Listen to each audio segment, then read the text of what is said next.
Hello students. आज पुनः नए वीडियो के साथ आपके सामने। आज हम भी हमारा आठवां अध्याय जो चल रहा है कार्बोहाइड्रेट वाला, जिसमें मैंने बताया था कि इस अध्याय में आईयूपीएसी नाम अधिकतर पूछे जाते हैं। तो आईयूपीएसी नाम की बात करें तो जो चल रहा था हमारा, मैंने आपको बहुत सारे बताए थे। और कल मैंने आपको पूर्वलंग और अनुलंग की पूरी सारणी लिखवाई थी। हमें ऐसा आशा है कि आपने निश्चित रूप से वो सारणी याद की होगी। और सारणी आपको याद हो गई होगी, उसी के हमने बताया था पूर्व लंघित और अनुलंघित के क्रम में हमें पूर्ण रूप से आपकी जो सारणी है उससे काम करना है। और उसी के आधार पर जो वरीयता क्रम है उसके आधार पर अनुलोम मानना है। तो बात करते हैं हम क्रियात्मक समूहों की कि आखिरकार क्रियात्मक समूह के नाम कैसे बनते हैं। क्रियात्मक समूह के नाम की चर्चा करें। अब हमने यहाँ एक सारणी सीरीज लिख रहे हैं, CH, CH3, CH2, OH और CH3।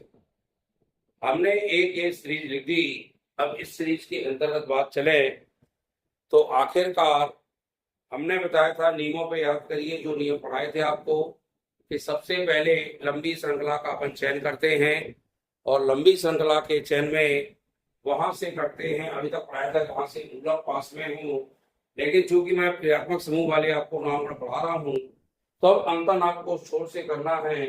जहां से क्रियात्मक समूह सबसे नजदीक आता है वहीं से अंकन करेंगे। अब मूलक को नहीं देखना, हमें क्रियात्मक समूह को देखना है। जहां से क्रियात्मक समूह सबसे नजदीक आएगा अंकन वहीं से प्रारंभ करेंगे। तो हम देख रहे हैं इसमें क्रियात्मक समूह क्या लगा है स्टूडेंट, OH लगा है। क्या लगा है, OH। और जब एक ही क्रियात्मक समूह होता है तो उसको अनुलग्न के रूप में ही पढ़ते हैं। इस रूप में अनुलग्न। अब याद करिएगा, मैंने कल अनुलग्न बताया था, OH को अनुलग्न के रूप में और पढ़ते हैं। क्या पढ़ते हैं, और। चाहे हिंदी से लिखो तो और, इंग्लिश से लिखो तो OH जोड़ते हैं। इस प्रकार से इसका नामकरण होता है और इन नामकरण के आधार पर ही हमें काउंटिंग करना है और नामकरण करना है। तो सबसे पहले नियम काउंटिंग कर ले, 1 2 3 होगा ना, श्रृंखला 3 4 5 यहाँ कर दो चाहे यहाँ कर दो। अब चूंकि ये हमारी श्रृंखला बन गई तो मैंने कहा था इस श्रृंखला को आपको एक डिब्बे में बंद करना है। ये जब डिब्बे में बंद हो जाएगी तो जितने भी मूलक हैं वह मूलक हमें अलग दिखने लगेंगे।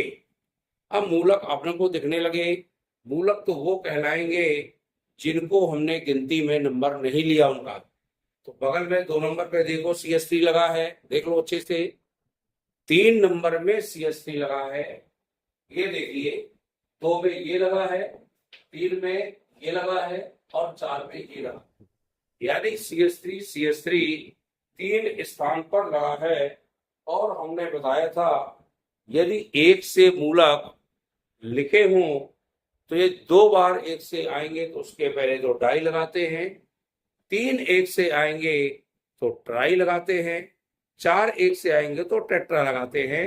और एक वो तो सीधे मूलक लिख देते हैं कि एक में मोह लगता है, लिख दोगे तो ठीक है, और सीधे मूलक लिख दो तो भी आपका वो पेड़ सही माना जाएगा, क्योंकि उसके आधार पर भी ये हम अपन नाम करते हैं। तो काउंटिंग कर ली, लंबी श्रृंखला का चयन कर लिया, डिब्बा बना लिया। अब हमें मूलक के नाम लिखना है। तो मूलक लगा है 2 में, 3 में और 4 में। तो 2 3 और 4 में कामा जरूर लगेगा, नहीं तो फिर 234 आदमी पढ़ने लगेगा। सब में कामा लगाइए नंबरिंग में, और जहां मूलक लिखना होता है उस नंबर के जस्ट बाद डैश लगता है, 4 के बाद डैश लग जाएगा। ये नियम भी हो गया। अब डैश भी लग गया, अब लिखना है मूलक का नाम। मूलक हमारे देख लिए 3 एक से हैं, तो 3 के लिए हमने एक शब्द बताया था ट्राई। यहाँ मैंने ट्राई लिख दिया।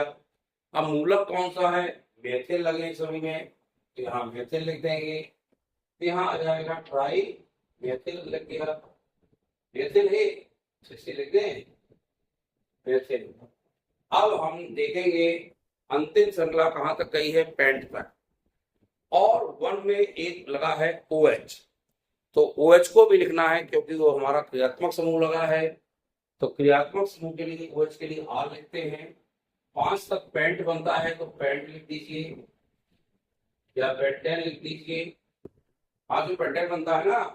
और 1 नंबर पे हमारा OLR लगा है, 1R लिख दीजिए। और ऐसा नहीं लिखना तो इसके स्थान में सीधे लिख सकते हैं 1 पेंटेनॉल। 1 हमने ज्यादा लिखिए, चैनल को माना जाता है। पेंटेनॉल भी लिख दोगे तो भी सही है, और 1 पेंटेनॉल लिखोगे तो क्लियर है, आपको तो मान गई है। तो 2, 3, 4 ट्राई मेथिल पेंटेन 1R, क्योंकि हमारी जहां तक श्रृंखला जाती है उस एल्केन श्रेणी को लिखते हैं, और उस एल्केन श्रेणी के बाद निश्चित रूप से हमें उसका नाम करना पड़ता है। तो हमने ये मूलक लिख दिए। अब हम एक आध और ले लें, CH3, CH2, CH, CH3, CH, C2H5 और CH2OH। ये हमने देखा। अब हमें श्रृंखला का नाम लिखना है, और एक आध बात है CH3। अब इसमें देख रहे हैं लंबी श्रृंखला का तो चयन करेंगे, लेकिन जहां से क्रियात्मक समूह सबसे पास होगा काउंटिंग वहीं से करेंगे। तो क्रियात्मक समूह देख रहे हैं यहाँ सबसे पास में, तो 1, 2, 3, 4, 5 और 6। ये देख लिया करिए कि नंबरिंग लिखने के बाद हमें उसको डिब्बे में बंद करना है। डिब्बे में बंद कर दिया, नंबरिंग कर ली, लंबी श्रृंखला का चयन कर लिया, तो नंबर हमारे जहां तक है वो नंबर देख लिए। अब इसकी काउंटिंग करने के लिए यानी मूलक लगाने के लिए अब हमें लिखने के लिए तैयार हो जाए। तो 2 नंबर पे एक मूलक लगा है जिसे हम एथिल पढ़ते हैं, 3 नंबर पे एक मूलक लगा है जिसे हम मेथिल पढ़ते हैं। लेकिन जब गिनती किया करिए तो ध्यान रखिए, थोड़ा सा सावधानियां बहुत जरूरी है। वो निश्चित रूप से आप कार्बन के ऊपर ही लिखा करिए, कार्बन के ऊपर ही आपको लिखना है। 3 में यहाँ पे मेथिल लगा है, M से शुरू होता है, यहाँ एथिल लगा है, E से शुरू होता है। ये आपको बताया था मैंने, यदि 2 या 2 से अधिक मूलक लगे हों विपरीत भिन्न प्रकार के, तो भिन्न प्रकार के मूलकों को अल्फाबेटिकल क्रम में लिखते हैं, यानी ABCD क्रम में। ABCD क्रम में लिखेंगे मूलकों को, तो एथिल यानी E पहले आता है और मेथिल का जो M है वह बाद में आता है। इस प्रकार से हमने नाम लिखे। 2 में लगा है एथिल, 2 में एथिल लगा दो। इंग्लिश से भी लिख सकते हैं 2 एथिल, मैं इंग्लिश में लिख दे रहा हूँ, 2 एथिल आएगा। आपको पता है संख्या लिखने के बाद, मूलक लिखने के पहले, संख्या के बाद और मूलक के पहले डैश लगाया जाता है। तो हमने डैश लगा दिया। 2 मूलक है तो कॉमा जरूर लगेगा। 3 नंबर पे मेथिल है तो 3 में यहाँ पे आपको मेथिल लिखना है, यहाँ भी कॉमा लगा के इंग्लिश से लिखें 3 मेथिल आएगा, मेथिल। अब हम थोड़ा आगे चले। 6 श्रृंखला जब जाती है तो 6 को हेक्सेन पढ़ते हैं, तो यहाँ हेक्सेन लिखें, और 1 में R लगा है, 1R लिखें। और इंग्लिश से में भी आपको हेक्सेन लिखने के बाद 1R लिखना। और यदि ऐसा नहीं लिखना तो 1 में हेक्सेन लगा है, हेक्सेन, और इसकी अंत की ई को हटा करके OH जोड़ते हैं। ये बता दें हम आपको, एल्केन श्रृंखला की जो अंत की ई होती है उस ई को हटा करके आल जोड़ते हैं, तो ये हमारे एल्कोहल सदस्य के नाम बन जाते हैं। यदि 2 या 2 से अधिक एल्कोहल समूह लगे हैं तो इसका नाम भी मैं बता दूं आपको कैसे बनाते हैं। मान लो यहाँ नाम बनने के बाद CH2 है और CH2OH, छोटा है लेकिन थोड़ा सा ध्यान देना पड़ेगा।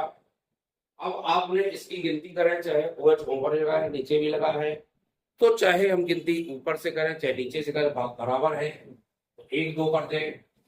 अब चूंकि हमारा दोनों में OH लगा है, इसको काउंटिंग करना हो में बनता हो, ये 2 में क्या बनता है, तो पहले तो हमें एथेन लिखना है। 2 में क्या बनता है, एथेन।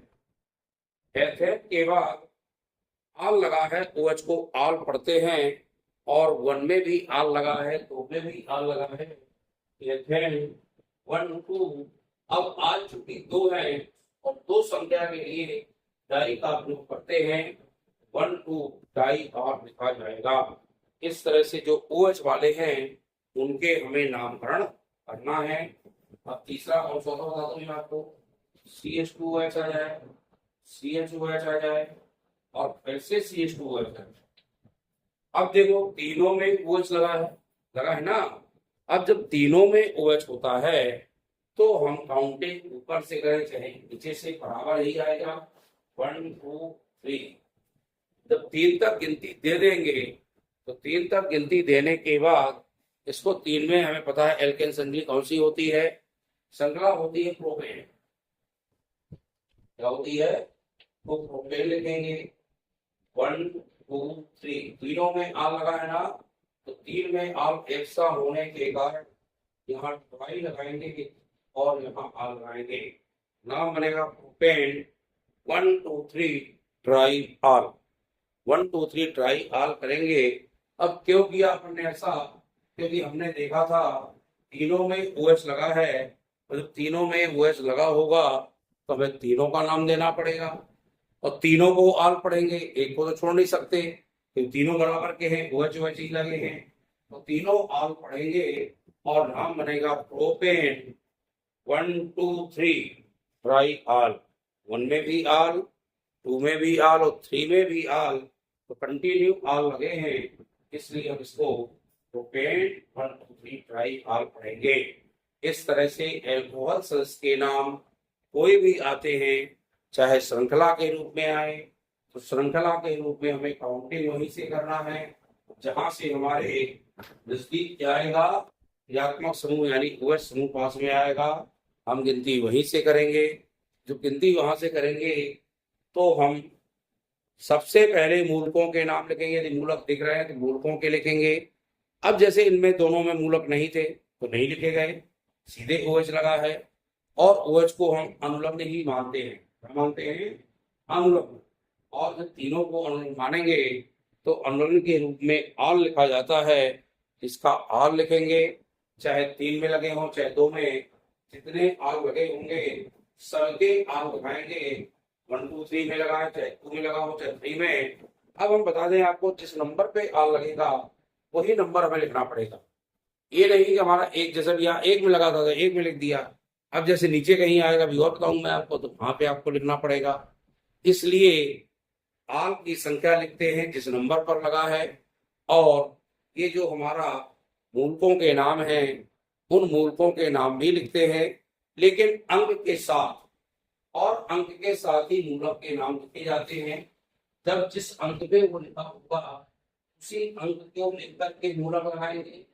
मान लो एक ही समान में लगे हैं कोई मूलक बार बार, 2 नंबर में 2 बार मूलक लगे हैं और एक समान मूलक लगे तो ध्यान के 2 बार नहीं लिखेंगे, 2 2 को 2 बार लिखेंगे, जितने बार लगे होंगे उतने बार उसको लिखा जाएगा। और इस तरह से हम इनके नामकरण करते हैं। नामकरण करने के लिए कहीं भी आपको जो मिलते हैं आपको पढ़ाइएगा अपनी NCERT की, उसमें नामकरण बहुत सारे दिए हैं, उनको अभ्यास करिएगा, एल्कोहल वाले और एल्केन श्रृंखला वाले। अभी मैंने आपको जो बताया है सिर्फ वही अभ्यास करना है। अब मैंने 2 चीज बताई आपको, आज एल्कोहल पढ़ाया था, इसके बाद एल्केन श्रृंखला वाले कल पढ़ाए थे, तो इनके नाम ही आपको देखना है और देख करके उसका प्रयास करना है बनाने का। और उनमें जो ना बने तो आपको मुझसे कमेंट करके पूछना है कि सर ये वाला नहीं बन रहा, तो मैं उसको देखकर आपको बताऊंगा और आप इसको समझेंगे। वीडियो अच्छा लगे तो लाइक शेयर जरूर करिएगा और नए स्टूडेंट चैनल को हमारे सब्सक्राइब करें। धन्यवाद।